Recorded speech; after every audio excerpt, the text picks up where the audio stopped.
그러면 우리가 이런 문제들을 정책적으로 좀 고민한다고 할 때 뭐 물론 우리가 계속 얘기를 한 김에 얘기하고 있는데 어떤 부분들을 좀 더 건드려서 정책화를 해야 될까요? 그러니까 기술 문제를 기술 문제대로 다루는 것도 중요하지만 저희가 아까 앞부분에 얘기했던 것처럼 이제 오래된 문제를 다뤄야 되는데 그러니까 결국에는 성을 어떻게 가르칠 것인가? 이 사회 안에서 그 성이라고 하는 걸 대부분의 사람들이 어떻게 이해하게 만들 것인가의 문제인데 전 사람들이 진짜 포기하는 건 이걸 기술적으로 다루는 걸 포기한 게 아니라 그 특히나 청소년들 학교 공교육 안에서의 성교육을 포기했다고 생각해요. 사실은. 그래서 심지어 이제 그 제대로 된 성교육을 하는 분들은 성교육 과외를 한다잖아요. 맞아. 네, 그런 남한패 이런 분들 불러가지고 1대1로요? 네, 그러니까 뭐 그림과외처럼 한대요. 너무 좋다. 이런 식으로. 왜냐면 공교육이 안 해주니까 그런 거라도 해야. 그러니까 어쩔 수 없으니까 뭔가 내 아들이 그 디페이크 성범죄자가 되지 않도록 하기 위해서 교육이 필요하다고 생각하는 분들이 공교육의 그 수요를 충족을 못 시켜주니까 이래저래 찾아보고 뭔가 그런 교육을 해줄 수 있는 민간기관들한테 이제 접촉을 해가지고 교육을 받는 상황에 이르게 된 거죠. 그러니까 사실은 그 디페이크라고 하는 거를 지인들, 학교에서 내가 같이 일을 하는 거 아니죠. 이제 학교에서 같이 공부하고 놀고 있는 친구를 대상으로 성범죄를 저지르고 있는데 심지어 그게 범죄라는 인식이 없는 거니까. 그쵸. 이제 이걸 어떻게 해야 되느냐의 문제면 사실은 이제 뭐 이성이든 동성이든 어쨌든 그런 관심이라고 하는 건 자연스러운 거잖아요. 근데 그 관심을 어떻게 표현을 해야지 이게 잘 받아들여질 수 있는 거고 그것이 이제 성숙하게 발전되어 갈 수 있는지에 대해서 우리 가르쳐주지 않잖아요. 결국에는 매체를 통해 배우고 포르노를 통해 배운단 말이에요. 그리고 또래 친구를 통해서 배우는데 그게 아니라 명확하게 공교육에서 성적인 관심을 가지고 있는 거는 이렇게 놀림의 대상이 아니고 엄청 자연스러운 건데 그거는 상대가 원하지 않는 한 폭력이 될 수 있기 때문에 어떤 방식으로 표현해야 된다라고 하는 걸 가르쳐야 되는데 지금 대한민국에서 성은 여전히 금기죠. 그쵸. 금기고 리박스쿨에서 가르치잖아요. 리박스쿨. 진짜. 네.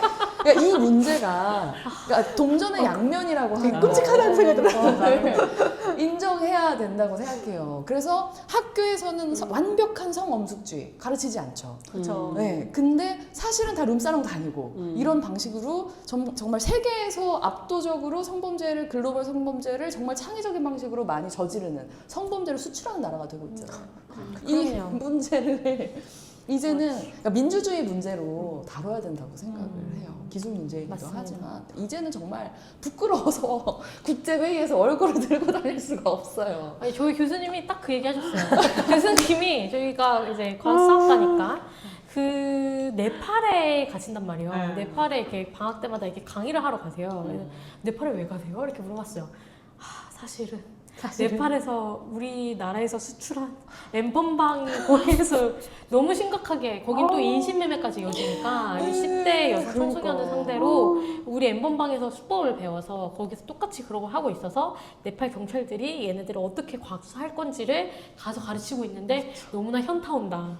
왜냐면 이거를 우리나라에서 일어난 범죄여서 우리나라 수사관이 가서 한다는 게 얼마나 부끄럽고 부끄러운 일이에요, 사실은. 맞아. 그래서 굉장히 이런 걸로 왔다 갔다 하는 게 슬프다 이런 얘기를 하셨긴 하셨거든요.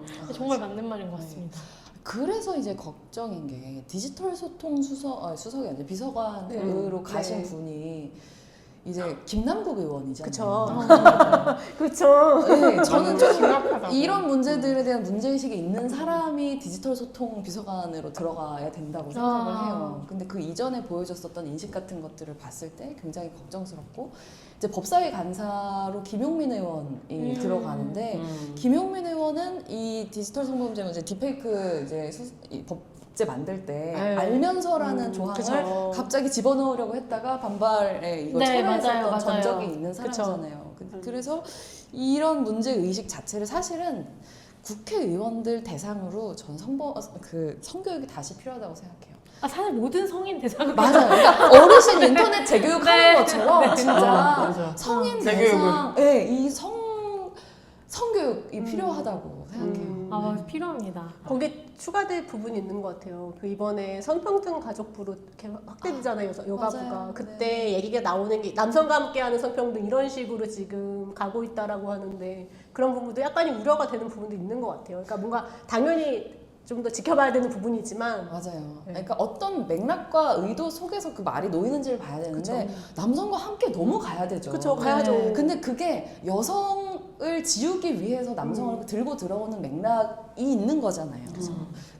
그런 맥락 때문에 이제 우려를 하게 되는 거죠. 그럼 정말 남성과 함께 여성의 이 성범죄, 젠더 범죄의 문제를 남성과 함께 풀기 위해서 그런 말을 했다? 쌍수를 들어서 환영이죠. 그렇죠. 근데 그게 아니라 이제 여성 특화된 이 폭력이 젠더적인 성격을 갖고 있다는 말을 못하게 만드는 방식으로 가는 거라면 그건 엄청나게 반대해야 되는 사안인 거죠. 네, 맞습니다. 너무 공감합니다. 한숨이 나. 네. 화이팅! 이재명 정부 화이팅! 이재명 정부를 응원할 수밖에 없는 그런. 잘해야 됩니다. 잘해야 돼요. 잘할 수 있게 진짜 많이 도와주고 싶어요. 너무 도와주신다고 하니까 우리 네, 사명 맞아요. 많이 좀 불러주세요. 많이 제발 맞아요. 좀 들어주세요. 이 여기서 한 얘기만이라도 좀 많이 네, 찾아주시고. 정말. 네. 페미문자 좀 많이 봐주시고 했습니다. 공동체 라디오가 중요합니다.